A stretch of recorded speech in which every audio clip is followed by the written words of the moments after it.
MR cooking হাউসে নতুন recipe গাজরের হালুয়া। এটি বানানোর জন্য গাজরগুলিকে ভালোভাবে ধুয়ে খোসা ছাড়িয়ে গ্রেট করে নেব।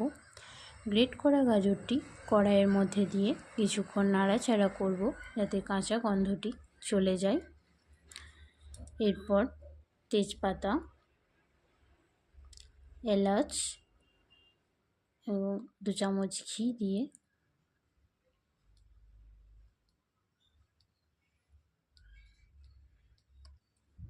ভালো করে মিশিয়ে ঢাকনা দিয়ে লো টু মিডিয়াম আঁচে কিছুক্ষণ কষিয়ে নেব। কষানো হয়ে গেলে আবারও একবার নাড়াচাড়া করব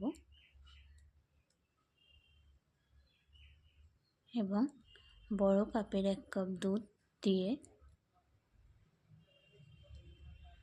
আবারও একবার সেদ্ধ করে নেব। সেদ্ধ হয়ে গেলে চিনি, 2 চামচ গুঁড়ো দুধ